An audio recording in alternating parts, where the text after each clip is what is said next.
Hello, and welcome to week 3 of the Bridge Math program. This week, we're going to be talking about fractions and reviewing some things about fractions. Hope to see you on Wednesday evening, where we hope to look at the new computers and some of the technology that you'll be using as you progress with your courses.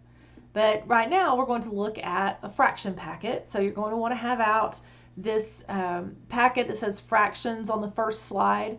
We'll review this first and then look at a couple of the worksheets. But for now, you don't need the worksheets out, just this packet. So I'm going to turn off the camera there so I can enlarge this. Okay, and this is what you want to be looking at. I'm not going to read all these to you.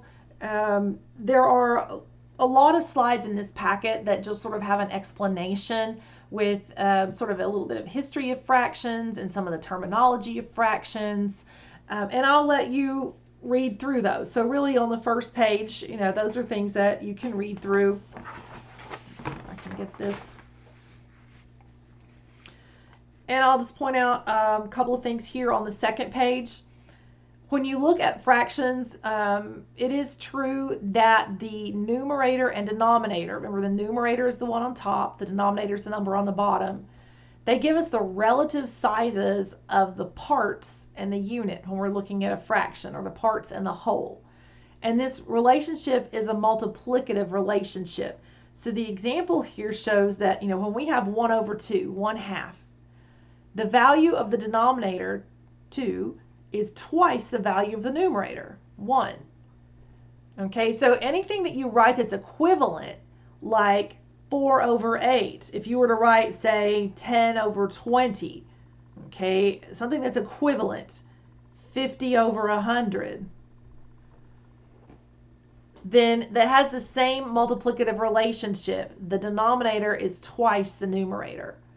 Okay, because you could easily look at 1 over 2 and say, gosh, 1/2, 1 over 2, 1 plus 1 is 2, so the denominator is 1 more than the numerator.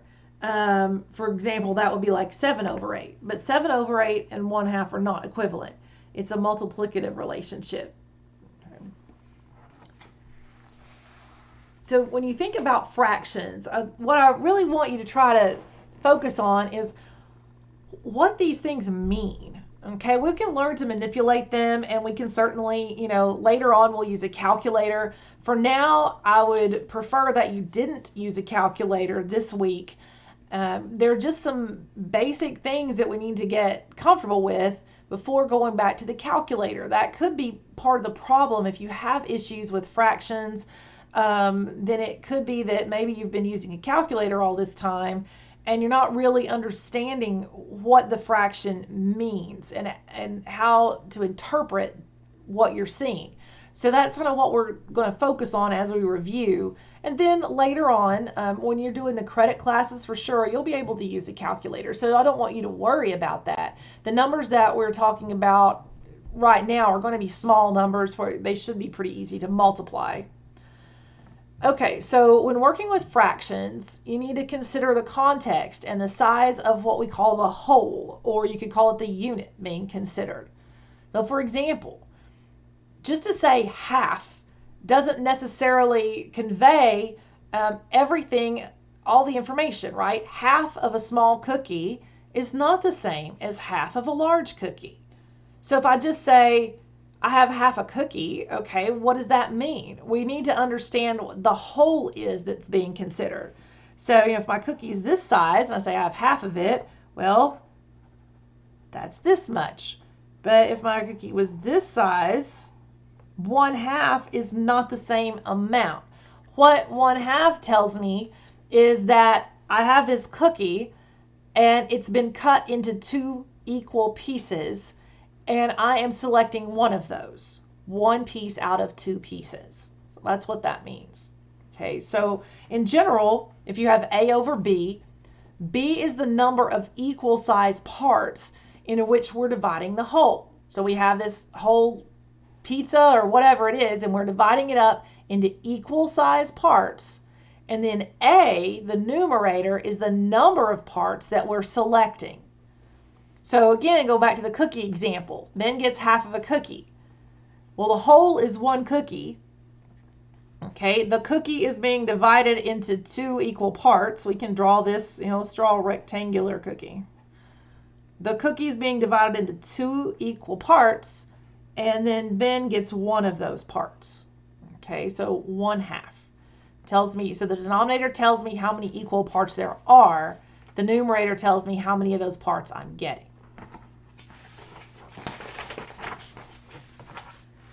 And then on this page, you're going to start to see some different types of models. Let's see if I can zoom in just a little bit there. Okay, so this is just showing you some equivalent fractions. Okay, equivalent meaning that they have the same value. 3/6 is the same as 1/2.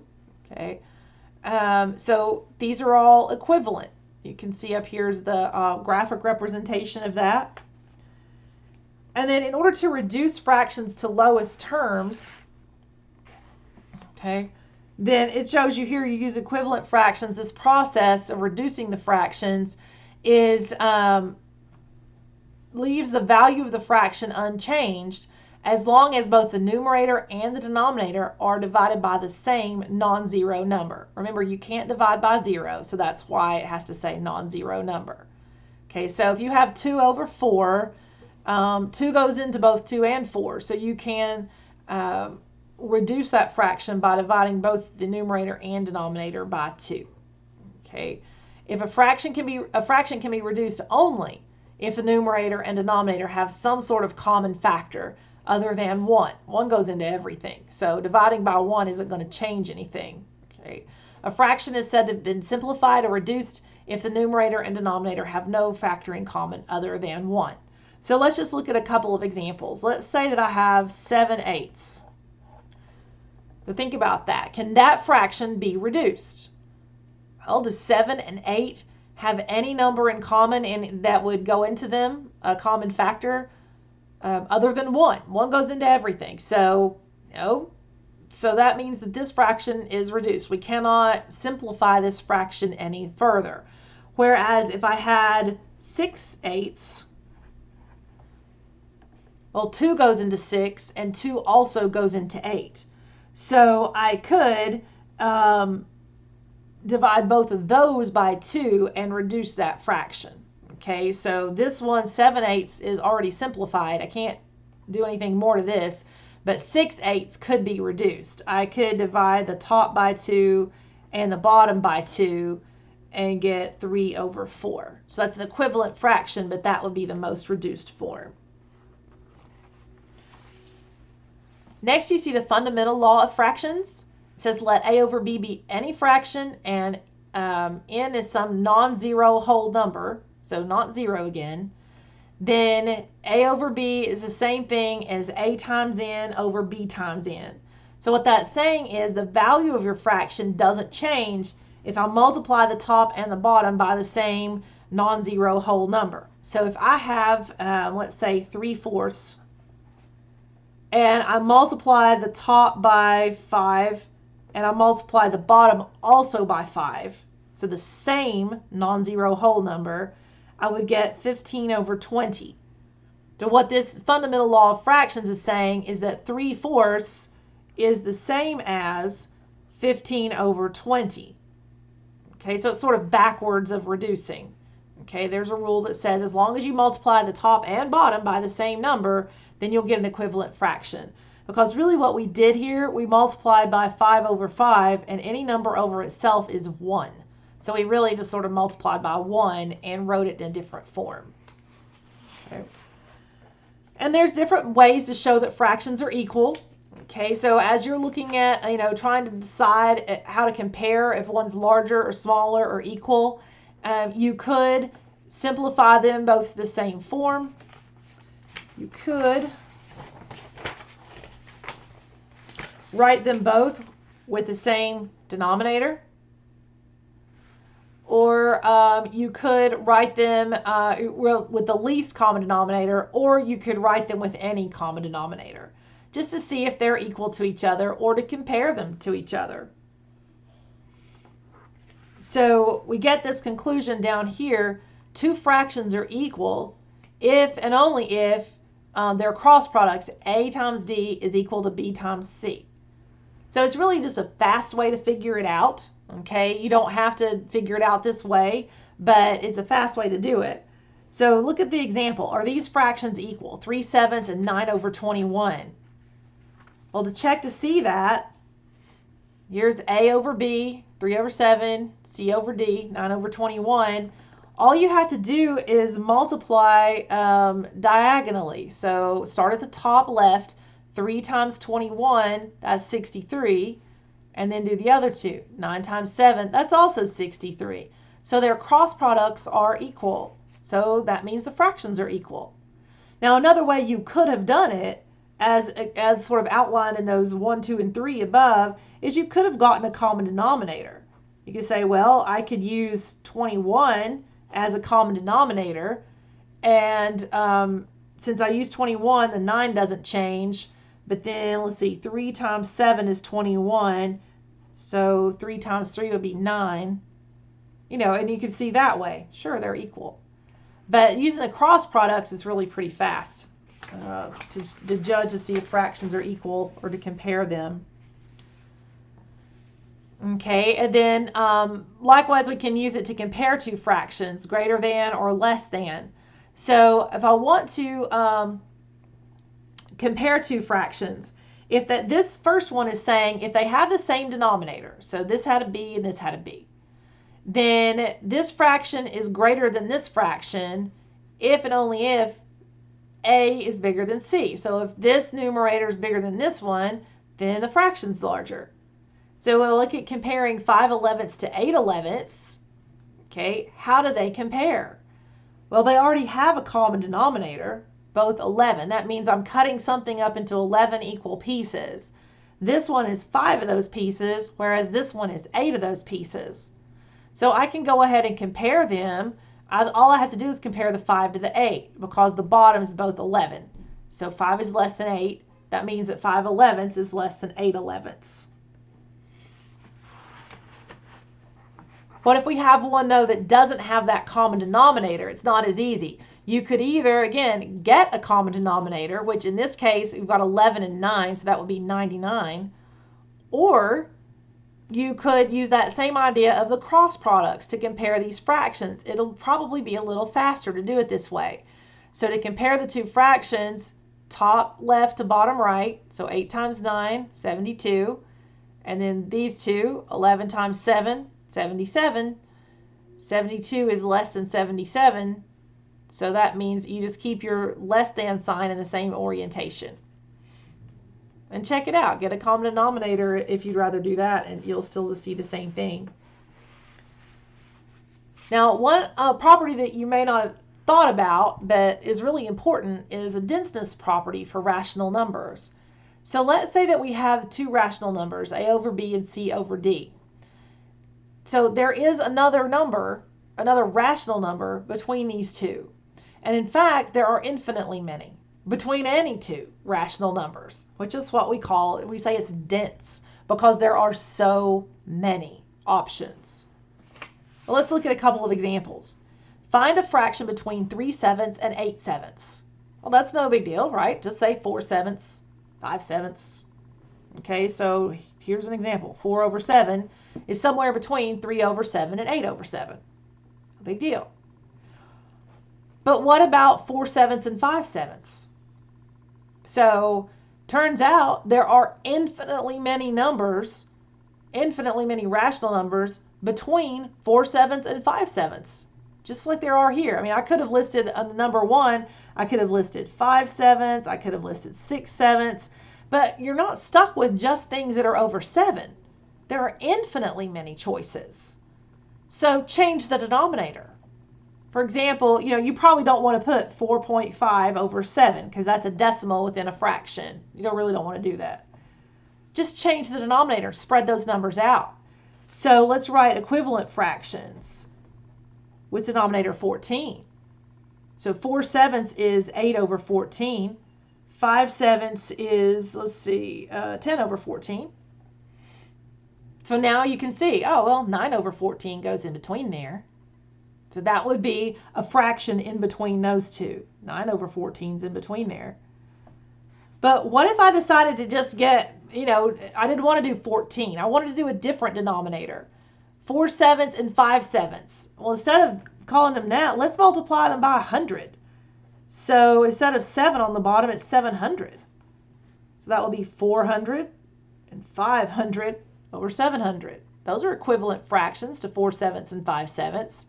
Now can you see how many numbers there would be? 401 over 700. 402 over 700. 499 over 700. So the larger you make these denominators and spread the numbers out, the more you can start to see. But it turns out there are infinite choices. You could do this forever. Okay. So there really are more fractions than there are whole numbers. So even though there are infinitely many of both, I know that's hard to think about, but the rational numbers are more dense. Okay, so addition and subtraction with like denominators, just to review, when you add and subtract fractions, you have to have a common denominator. Addition and subtraction of fractions is always the harder one than multiplication or division for that reason. You have to have pieces of the same size in order to add them. Okay, so that's what those top ones are saying. Let's just practice a few of those. You have to have parts of the same size. That means the denominator has to be the same before we can start putting the pieces together. So look at this first one. 1/4 plus 3/5. Okay, again, these numbers are small. Try to do this without a calculator. Think about what is a number that 4 and 5 both go into. Now there could certainly be more than one answer. 4 and 5 both go into 100, for example. But there's a smaller one than that, and that's usually the best way to go, is to try to use the smallest, the least common denominator. If you can't think of something, it will always work to multiply those two numbers together. And in this case, that is the least common denominator. So I would say 20 and 20. Sometimes that's not true, but in this case, multiplying them, that's going to work. That will give you a common denominator. You just might have to reduce something later on. So this is going to be 1 times 5, and this will be 3 times 4. Okay, so I basically multiplied this first fraction, 1/4, by 5 over 5, and the second one by 4 over 4. So this is going to be 5 plus 12 over 20, 17 over 20. Okay, let's try that again down here. I'll write it maybe a little differently. So 10 and 7, I need a common denominator. So you can start in your head thinking, okay, what numbers do 10 and 7 both go into? 20, no. 30, no. 70 for sure. 10 times 7, they both go into that. They might go into something smaller, but it will definitely work that 10 times 7 will be a common denominator.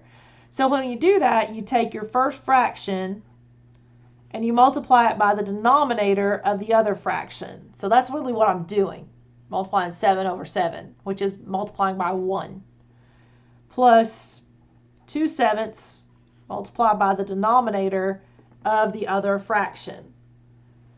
So this is 4 times 7 over 70, and this is 2 times 10 over 70. That's the part that I didn't write the last time.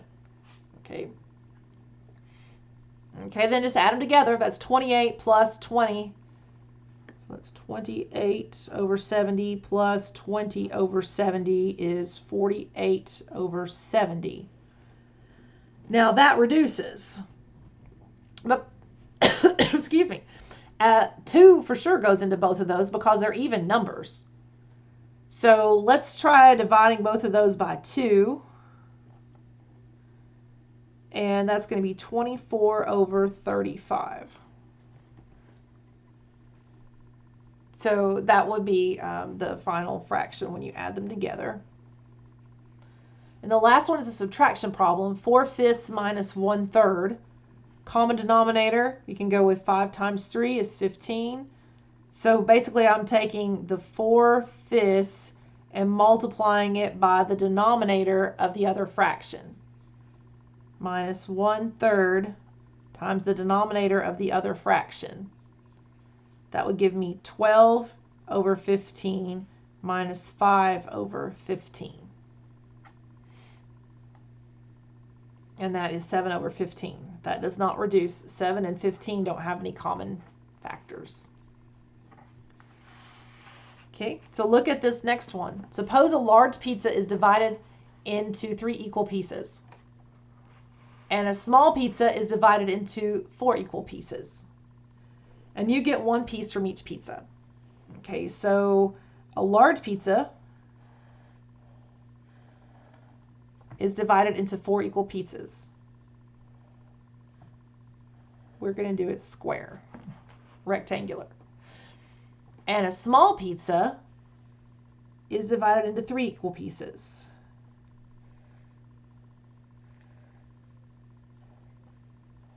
That. You get 1 piece from each pizza. So that's what we get. Does 1/3, so this is 1 out of 3, plus 1/4, 1 out of 4, represent the amount you received? Okay, so think about that. In order to add these fractions, 1/3 plus 1/4, I need to be sure that I'm adding things that are the same size. Okay, 1/3 of this pizza and 1/4 of that pizza, when we look at the pizzas, they're not the same size. Even if I had 1/3 and 1/3, this is a large pizza. 1/3 of a large pizza is a much bigger piece than 1/3 of a small pizza. So you got to be careful about that and make sure that you're adding things that are the same size. So if the pizzas were both large, then the answer would be yes. If they're both the same size to start with, the whole is the same size, and when I cut them up, I can get a common denominator, and that will be fine. But just have to watch that size of the whole. Okay, let's try some other examples here. It says, there are 4 types of cookies: chocolate chip, peanut butter, oatmeal, and sugar. A survey indicated that 2/5 of those surveyed preferred chocolate chip, 1/4 preferred peanut butter, and 1/10 preferred oatmeal. What fraction of the people surveyed preferred sugar cookies? So if you look at this, back through this problem, you've got 2/5, you've got 1/4, you've got 1/10. I need to get those to where somehow I can compare them to figure out what fraction is left, okay, to prefer sugar cookies. So I've got 2/5 preferred chocolate chip, 2 out of 5, 1 out of 4 preferred peanut butter, and 1 out of 10 preferred oatmeal. What fraction of the people preferred sugar cookies? Well, again, let's get these to where we can compare them all. If you'll put them to where they have parts of the same size, then you can compare them. So let's look at 5, 4, and 10. What would be a common denominator between 5, 4, and 10? What number do all 3 of those go into? So 5 goes into 10, and 10 goes into 10, but 4 doesn't. 5, 4, and 10 all go into 20. So let's rewrite them with 20 as the denominator. And then that will change our numerators. We had to say 5 times 4 to get 20. So 2 times 4, that's 8 over 20 would be an equivalent fraction. You multiply 4 times 5 to get 20, so you'll have to multiply the numerator times 5 to get an equivalent fraction. And then you multiply 10 times 2 to get 20, so you'll need to multiply 1 times 2 to get an equivalent fraction. So now we can start to see what fraction of the people preferred the other kind of cookie. Well, let's see what fraction preferred one of these. Okay, if we add these up, then that's 8 plus 5, which is 13, plus 2, that's 15 people out of 20 people preferred either chocolate chip, peanut butter, or oatmeal. So then what fraction is left to prefer sugar cookies? Well, what's the whole then? The whole would be 1, or 20 out of 20 in this case. which is anything over itself is 1, minus 15 over 20. That leaves 5 out of 20 people. What fraction of the people preferred sugar cookies? 5 out of 20, or 1/4 if you reduce it.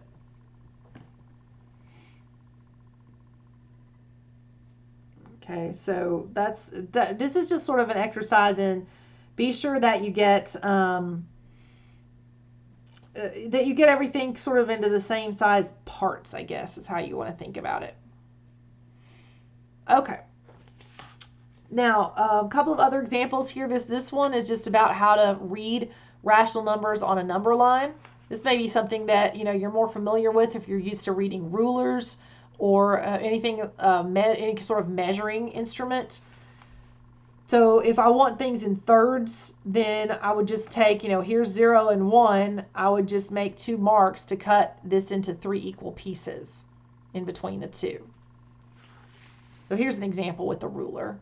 Okay, a ruler is a form of a number line, and this ruler is divided into tenths. Okay, so I don't know if we can get that close. Let's see if we can. Find 7/10.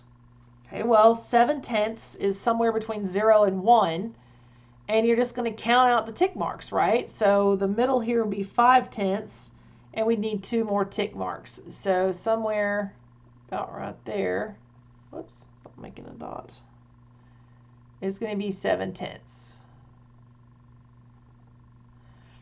And then 1 3/10, whoops, sorry.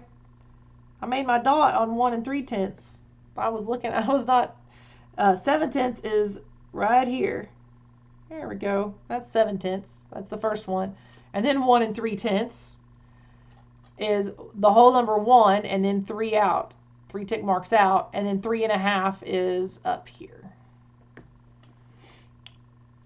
And you can certainly have negative fractions. We'll talk more about negative numbers next time. But they're just on the opposite side of 0. So do this using a number line. Illustrate, just a simple number line. Doesn't have to be a full-out ruler. 2 and 1/4. So here's 0. Here's 1. Here's 2. Here's 3.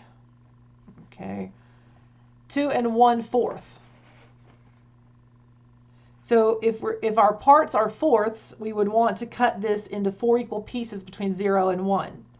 So that means I'm going to need 3 tick marks in between 0 and 1. So that's fourths. 1/4, 2/4, 3/4, 4/4 should give me 1. Do the same thing here. 1/4, 2/4, 3/4, and there's your whole. 1/4, 2/4, 3/4, there's my whole. Okay, so when I cut it into fourths, I need 3 tick marks. If I was cutting into fifths, I need 4 tick marks. Okay. All right, so 2 and 1/4, here's 2, and then I just go out 1, make a dot. Okay. Okay. Well, let's keep going here for a little bit, and then we'll stop and do a different recording. So Allie ate 1/3 of a cake. Her brother ate 1/2 of the same cake. What fraction did they eat together? So she ate 1/3 of a cake, and her brother ate 1/2 of the same cake. So we know the whole is the same size. What fraction of the cake did they eat all together? Okay, so she ate 1/3, and because it's the same cake, we can say that he ate 1/2 of the same cake. What fraction did they eat all together? Well, let's get a common denominator of 6. Okay, 3 times 2 gives me 6, so 1 times 2 is 2/6. 2 times 3 gives me 6, so 1 times 3 is 3. 2 plus 3 is 5/6. They ate 5/6 of the cake all together. Okay. This one, the wording might give people a little bit of trouble here because you might think that it's asking something that it's not. It says, if 2/3 of a bottle of orange juice is 12 ounces, how much juice does the bottle hold? So what this question is not asking is what is 2/3 of 12? It's not asking that because you're going to get a number smaller than 12 if you do that. This is saying this is part of the bottle. 2/3 of the bottle is 12. How much would the whole bottle hold? Wouldn't it be more? So sometimes things like this, it's helpful to draw a picture if you need to think about it. Here's my bottle of orange juice. I realize that looks like a brick of orange juice, but it's easier for me to draw a brick than a bottle, so I'm going with that. Okay, so this is my brick of orange juice, okay? And it says that this whole thing here is what we're trying to figure out. How much does the whole bottle hold? Don't know, okay? But I know that 2 parts out of 3 is equal to 12. So let's divide that into 3 equal pieces. So make 2 cuts, divide it into 3 equal pieces. 2 parts out of 3 is equal to 12 ounces. Okay, so how much does the whole bottle hold? Not sure. Don't know. Okay, but if you know that this much is 12, how much is each block then? Remember, they're equal parts. So wouldn't this be 6 ounces and this would be 6 ounces? And this is another equal part. They're all equal, so this must be 6. So then how much does the whole bottle hold? 18 ounces. Okay, so sometimes it helps to draw little pictures. You won't necessarily have to do that, but that can help. And the last thing that we're going to look at on this video is the slides here about just the mixed numbers, just to show you what a mixed number is. A lot of people aren't even aware about the relationship between a whole number and a fraction in what we call a mixed number. Mixed just means it has a whole number component and a fraction component. That's it. It's mixed between whole numbers and fractions. And the way that you actually calculate it, 5 1/4 is actually 5 plus 1/4. That's what it is. So you probably learned a long time ago to convert mixed numbers to improper fractions. Okay, and the way that you always did that was you would say, all right, I'm going to start at the bottom. 3 times 4 is 12, plus 1 is 13. This is 13/3. So again, you start here, go 3 times 4 is 12, plus 1 is 13 over 3. But why does that work? So that's what that next slide will show you. I sort of wrote that out for you. So you can see why that rule is the way it is. So 4 1/3, remember that a mixed number 4 1/3 is really just 4 plus 1/3. So you could write 4 as 1 1 1 1 if you wanted to, plus a third, and then get a common denominator for everything.